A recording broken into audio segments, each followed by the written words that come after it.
All right, so today we're going to be talking about everything I carry for the installation side of data center work, doing low voltage data center work. So this is for anybody doing telecom, CCTV, access control, intrusion detection systems in the data center space. I've been in it for a year now, data center sole source. Prior to that, I've been doing low voltage work for 10 years now. So I've narrowed this kit down to what I found to be essential every day to try and lighten up the pack as much as needed and prevent those walks back to the truck. So we'll go ahead and dive right into it, and we'll start right here on the side. This is stuff that I always want quick access to. So you can see I've got my shears or scissors here. They've got a little sheath. They're held on pretty well. CJ Jet tool. This is an Amazon special. Main reason why I like them, you've got a good high leverage scissor for your thicker cable, which can be cut here. And then you've also got a really fine point that they advertise can be used for fiber. Never used them for fiber, but I have used them for basic low voltage cable. They work just fine. You've also got an array of crimping devices here on the bottom, which makes them very worthwhile. So you can crimp your B-wire connectors, spade connectors, lug connectors, anything like that you may find yourself needing to crimp. Here we've just got a carabiner holding on a couple of bags. We've of course got a magnetizer and demagnetizer, various connectors like beanies, and we've got some extra blades for box openers. I think there's some RJ45s and RJ11s somewhere buried down in there. And then we've got all of our impact bits and security bits. We can see that some have fallen out. That's lovely. But just an array of bits and impact rated sockets and things that we may find that we need. We've got a flashlight. Don't ever underestimate a decent flashlight, right? This is USB-C rechargeable. It is from Klein. It does have a nice magnet, and one of my favorite features that shows up on camera well is this side light. So you can stick it inside an enclosure, anything you're working on, turn that on, and you've got a nice kind of portable work light. Something that everyone should be carrying is a nice multimeter. So this is a Fluke 110 Plus. It's a pretty basic meter, not a very high cost entry point, which is one of the reasons why I like it. Go ahead and get you a good strap. The magnet is nice, so you can stick it to various things while you're working. But as you can see, a magnet's not always the best solution. So let's just say, you know, I didn't have anything I could stick to, or I was trying to stick to a piece of conduit and it didn't want to stay. You can always take that strap, that Velcro strap, loose, wrap it around a piece of pipe or something, and now you've got your meter secured, so you don't drop it off, say, a 12-foot A-frame ladder, or off of a scissor lift or boom lift you may be working out of and need your meter. So that's a very handy thing to have as well. So while we move into the bag, I'm going to get a little more organized here and start spreading things out so we can see the entirety of the kit. So y'all stay posted and we'll be right back. So we've got the bag opened up now, made ourselves a little more room. Moving straight into hand tools. This is just a pair of Klein dikes. You've got your different gauge for wire stripping, your insulated, non-insulated crimpers, and then of course you've got your cutting here. It's very handful to have, and of course, even though not advertised, can double as a hammer. We've got a Klein, I believe this is an 11-in-1. I could be wrong. Someone will correct me in the comments if I am. But this is just a ratcheting screwdriver. It holds 1, 2, 3, 4, 5, 6 plus 7 if you keep it loaded, so to speak. 7 dual-sided bits, so I guess it'd be a 14 in one. We answered our own question there. Biggest thing I like about it is ratcheting, and you can lock it out. I keep security bits in there for the main kind of carry item, just various security bits. It's what I find myself needing most often. And then of course we've got 4 sizes of Phillips head, and we've got our flathead.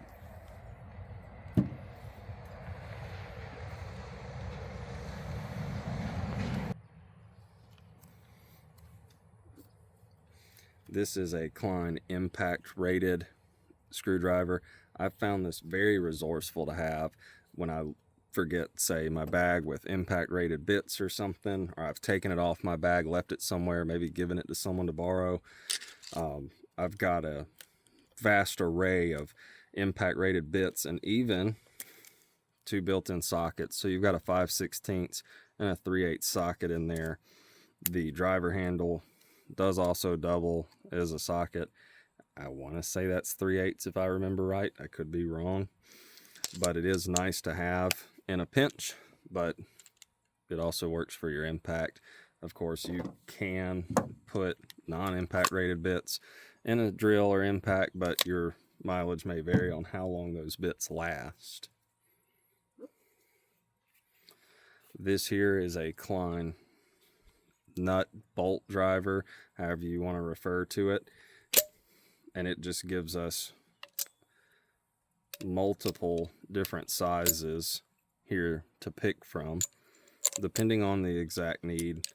It's a good thing to have. I don't ever really find myself needing like an actual socket set or ratchets, anything like that, wrenches. I found that in most situations this is really all I need. Think about your outdoor rated enclosures and things like that. A lot of the time, some of the old school ones, you know, they would have bolts all the way around on 3 sides, and this is just kind of a handy thing to have in your toolkit instead of fumbling with a flathead and it keeps slipping out. We all know what a pain that can be. This, as you can tell, has been a hammer for most of its day. It is just another screwdriver with a couple of different socket sizes. I do like this one because I have found that, I believe it's this guy right here, fits the standoffs in most of your life safety and Ultronics enclosures. I know that there's some Klein tweakers out there with the same functionality, but you know, this is usually a little more easier to grasp and work with over your tweaker bit with the same functionality.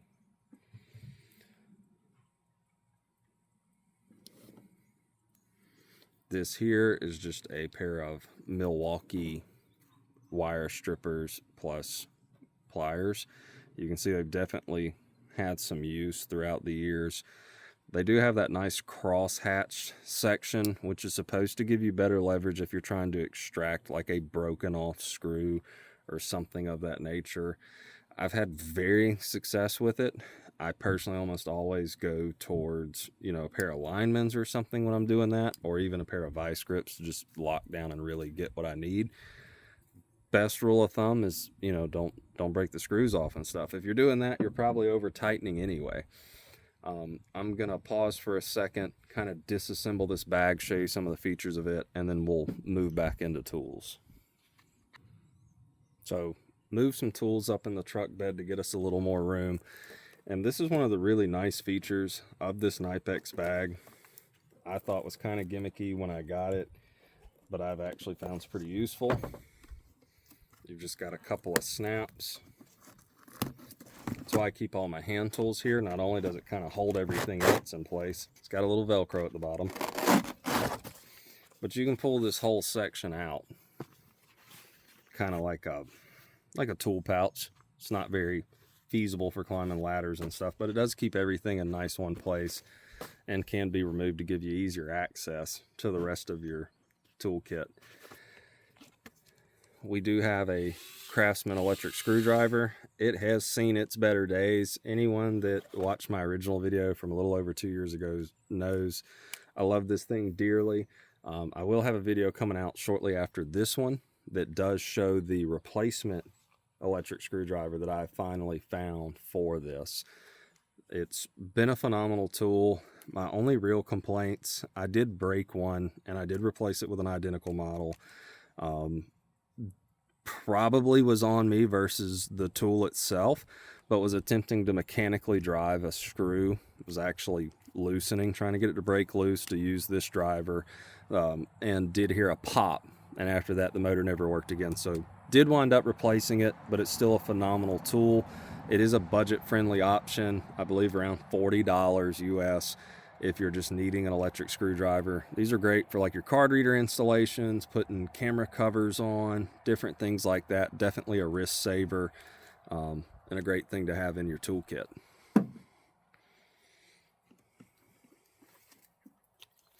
This here, again, if you watch my video that was posted a little over 2 years ago, this will look very familiar. It is the Milwaukee 4-in-1 M12 fuel pistol grip drill.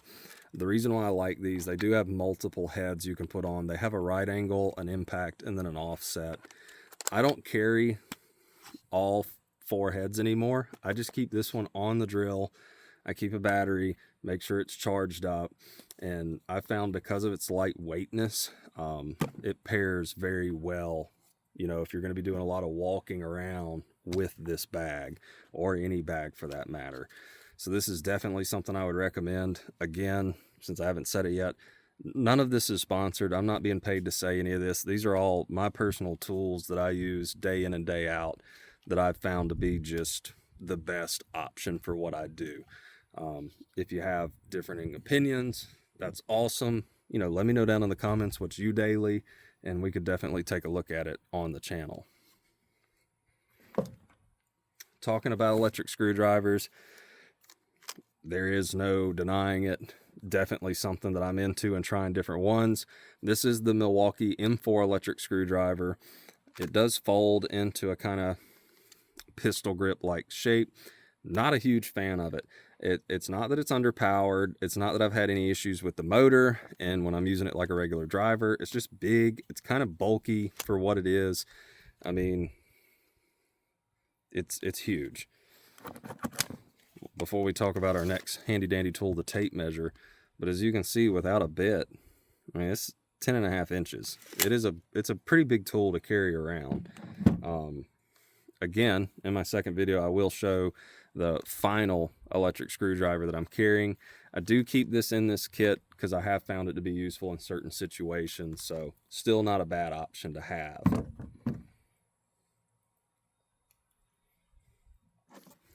Let's talk about ferrules for a minute, because I know they're kind of controversial in the entire industry. People either love them or hate them. They say that it's going to be the weak point of your system, or it's going to be what makes just that much of a difference in the final overall product. What I've found over the last few years is I've moved more into a QA and QC role in our industry. Is the majority of ferrule failures that I have seen actually come from people using the wrong crimp tool. So this is the Knipex tool. I specifically use this with, I can't pronounce it, but I will put it in a bubble somewhere on screen, the brand ferrules that we're using, and they are meant for this specific style of crimper. Haven't had any failures, haven't had any service issues with them in a year now. So I would say it's definitely not the material itself. It is the crimping method. So that's why you would want to use something like this over like what was shown earlier, the dikes, or even potentially the shears or scissors, a pair of linemen's, or just basic pliers to crimp those. You do want to be using the rated proper tool. Velcro. Let's talk about Velcro. So this Velcro is purple. It is specific to where I'm working. This is what's requested to be used. So we are using purple Velcro. I prefer Velcro over zip ties for serviceability. I prefer it for the reusability. I know a lot of people will say, well, you know, Velcro just doesn't hold as good as zip ties. And to a degree, you are correct. But when you're routing and dressing low voltage cables, they shouldn't be cinched up, you know, so tight that you can see a strain in the jacket. It's not ideal. You can damage the conductors. Not going to say I've ever personally encountered it. I've been told it can be done, and I can see how it could be done. That and Velcro, in my opinion, it does look better than zip ties. Most people aren't snipping the zip ties off properly, which is the leading contributor, I believe, in why zip ties are, you know, kind of frowned upon these days. So get you a big roll of Velcro. It's not expensive. It looks nice. And you'll find that a roll like this will go a very long way. So get some Velcro.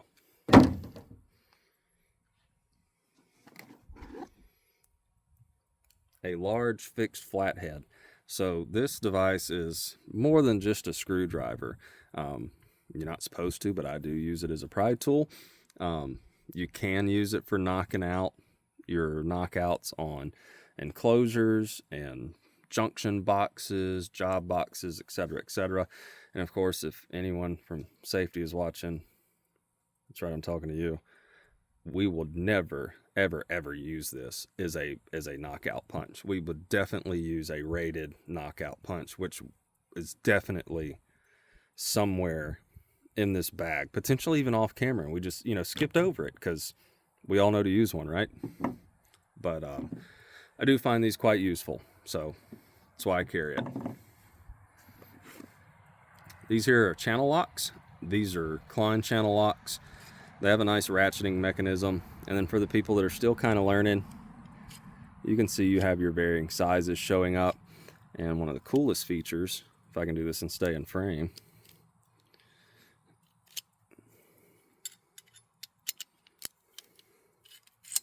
you can reverse the bottom jaw of these and get something with a little more leverage here.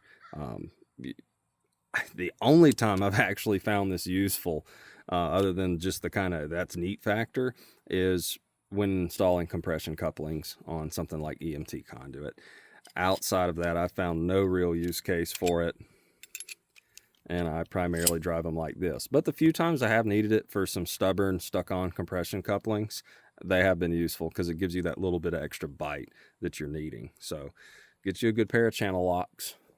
You can, of course, double these with something like your Klein nut driver that was shown earlier. Have your nut driver on one side and, of course, this on the other, and you can work a bolt or whatever it is you're working with. So good item to carry.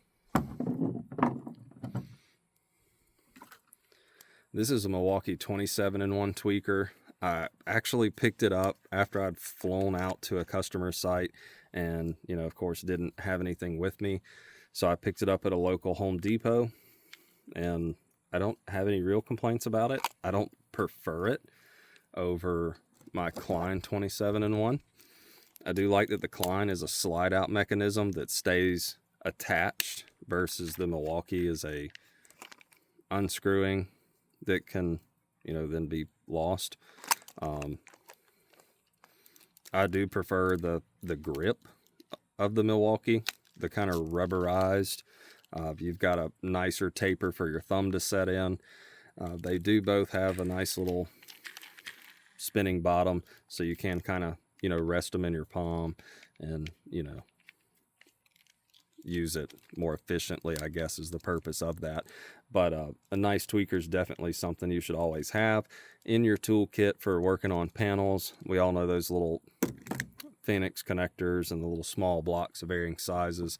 That is why I personally do like a 27-in-1, because you have varying sizes of different size bits for exactly what you need. So you're not, you know, wallering something out or, you know, breaking like a little bitty, if y'all can even see that little fillet or flathead, excuse me, size bit. You do have the option to have either or, and there are more in the handle of this.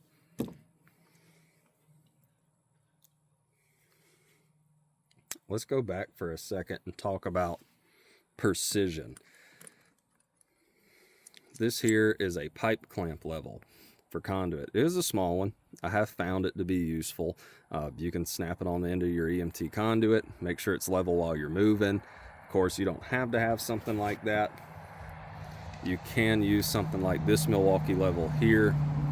It does have kind of a beveled edge, and it will rest on top of your conduit. It will fall, and you can lose a magnet if it does fall. But that is one of the other great functions of this level, is it does have a magnet. So you can stick it inside an enclosure as you're lifting it up onto the wall to mount.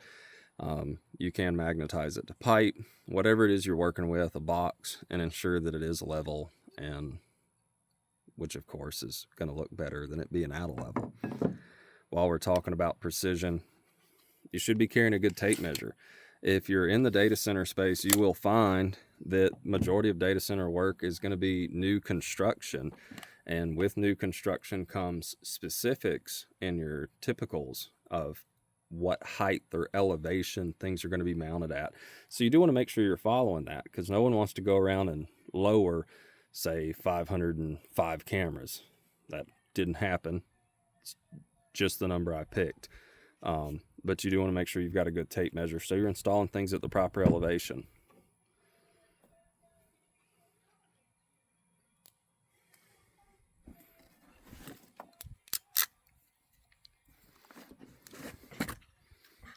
Shifting gears into Cat 6.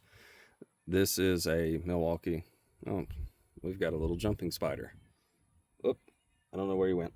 Anyway, this is a Klein Tools pass-through RJ45 crimp tool. It also has an RJ11 crimp tool. Be honest, I haven't used this in the data center space. I have used it, just not in the data center space. But of course, the RJ45 crimp tool is something I've used a lot. And this is our punch down tool. It is reversible, if I can remember how. You've got a little lever down here at the bottom. And this twist and come out for your 110 versus like a 66 block for telephone wire. So this is what you'd most often be using. This is a Klein brand. I've had it for years. It stood up to loads of abuse. It does have a pull-out tool. I don't know the proper name, but just a little pick. So if you are noticing you punch something into the wrong space, you can kind of snatch it out of there. So very handy to have. Definitely recommend on something like this if you're doing telecom work exclusively. Go ahead and spend the money and get something that will last. Sorry, that jumping spider came back. Get you something that's going to last, right?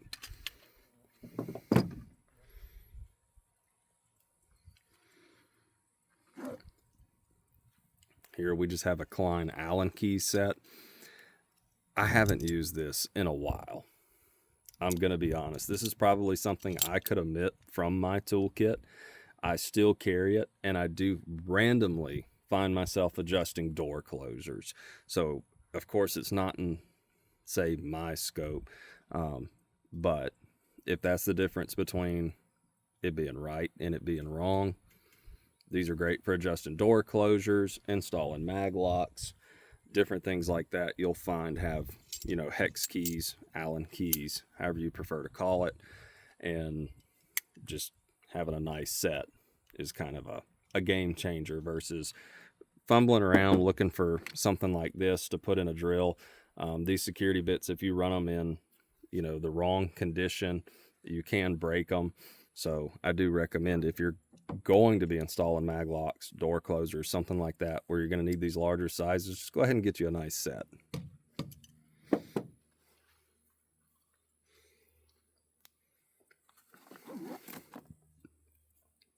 These are my Klein linemans, most frequently used as a hammer. There's not too many cases I find myself even needing these other than a hammering device. And maybe I should just finally put a hammer in the tool bag, but I just, you know, that wouldn't be proper for, you know, the low voltage trade. So I still carry my linemans. They are effective as a hammer. They are effective for cutting things. And of course you do have that crosshatch section there to grab those extracted screws. I was talking about that earlier with the Milwaukee strippers. I have found these to be more effective, larger handles. You can get a better grip So this is what I tend to go for. We have here is just another Klein tweaker. This is something I usually keep in my pocket. You've got some good options here for security Torx, and then of course you've got your Phillips and flathead options, along with a couple of smaller nut drivers. I think it's, well, it says it right here for us. So 1/4 inch to 7/32 on this side. 1/4 inch, I believe, is what the majority of your standoffs are going to be in something like your life safety or Ultronics enclosures, as well as many other various brands. It is pretty much the industry standard. So nice to have. Again, there are larger options out there as shown earlier, but it's still kind of nice to carry.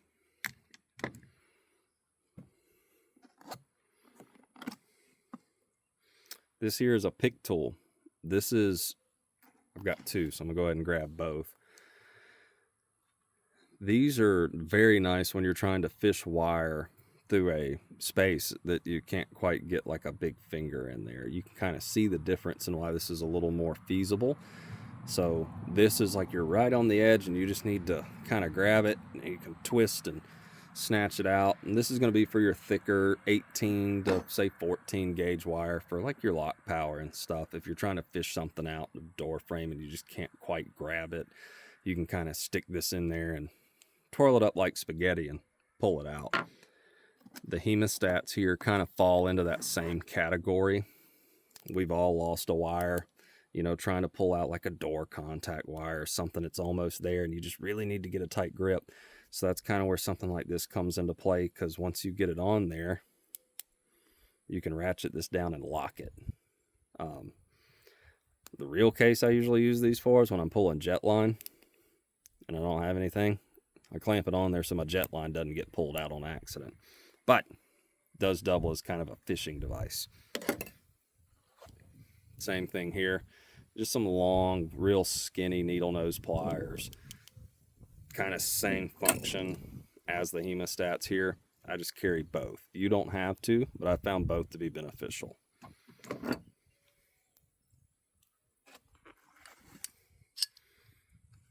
We just have a smaller pair of channel locks. Again, same thing as regular channel locks, just smaller.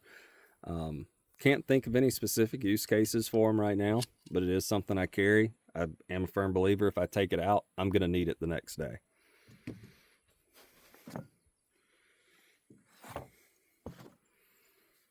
This is one of our final things we'll talk about before we kind of switch gears on tools and get into a different kind of tools. This is just a little pry bar. I found it to be very useful in many different degrees. You can kind of bump things back into level. It'll give you just enough pressure to get something level. Kind of use it to manipulate a strike or something in a door frame if it gets stuck. To be honest, it's kind of like the sky's the limit kind of thing with a little pry bar like this. There's a million use cases for them, and I'm sure none of them are the rated use case, but it is just something that's kind of nice to have.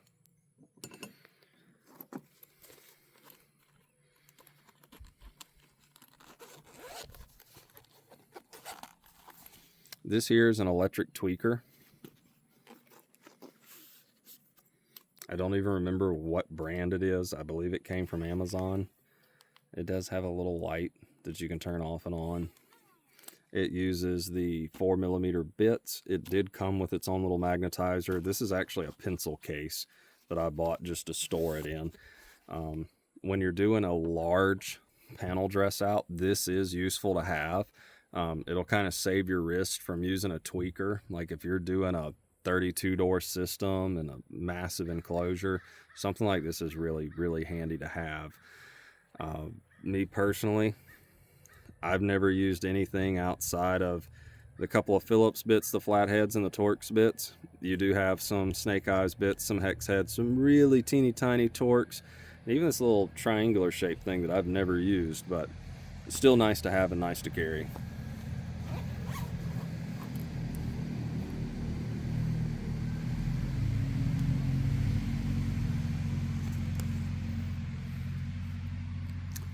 This here is a Klein Tools Scout 3.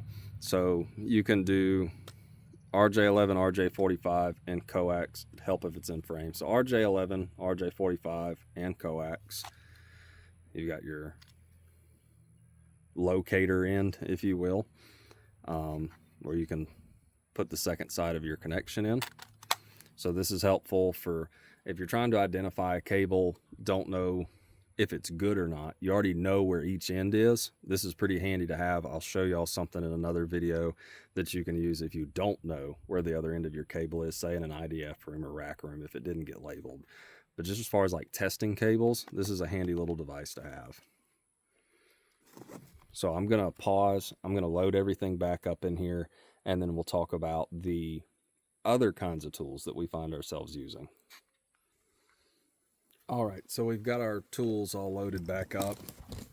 We're going to talk about some kind of oddity, but somewhat specialized tools, stuff I think everybody should carry, especially if you're in the data center space. First, we have a notebook.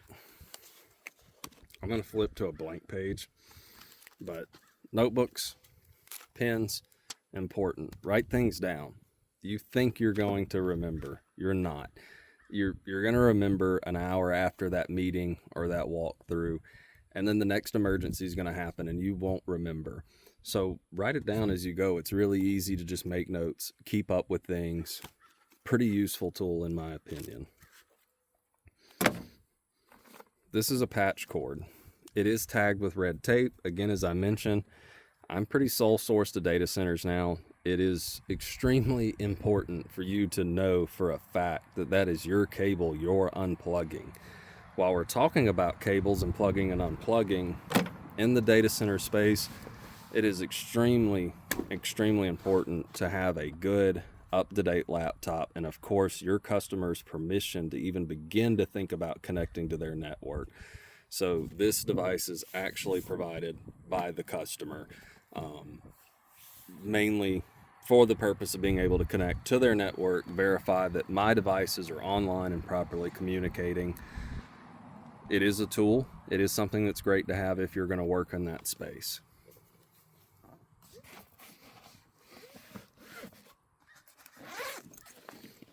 And here we just have a receptacle tester. Again, I'm working in ground up construction, so this is helpful for many options. One, I know if the outlet's wired and it's hot. Two, I know it's wired correctly. Here we just have a USB to flip around RJ45 adapter because this laptop doesn't come with a built-in RJ45 jack. And then this handy guy is just a laser distance measurer. It is pretty nice to have, right? You can't run a tape measure all the way up to a 40-foot ceiling, but you can set this on the ground and say, in fact, it is a 40-foot ceiling. So kind of nice to have, not necessary, but I do like to carry one. Now this here is a, if I can get it off the laptop charger, this is kind of a homemade tool. So if anyone's ever worked with life safety enclosures, they'll recognize this little tag and know that this came from a pre-wire life safety enclosure. But it does something pretty cool. So if you're working with mercury boards and you're troubleshooting a comm issue and you have something like a nice fluke meter, you can connect this to your intelligent controller, whether it be a 2220, a 3300, or a 4420. Put your meter probes in here and then start connecting your downstream boards one by one, and you can actually listen to the RS-485. If that's something you'd be interested in seeing in action, drop some likes and some comments and let me know, and that's definitely a video we could do. I can actually show y'all how that process works. Thank you. Just had to make a feature.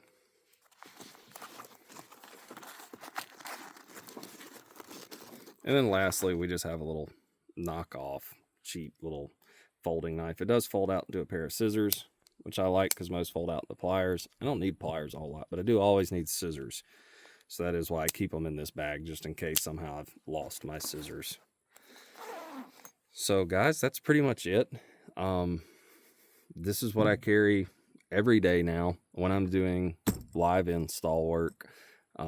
I use everything in this bag pretty much daily. I think with the exception of the smaller channel locks, as you all saw, but everything else I do use every day. This is a pretty good kit to start off with if you're getting into the industry. And again, this isn't just for data centers. This can be for, you know, anything, access control, life safety, CCTV, telecom. You'll find that all these tools are pretty universal and translate very well.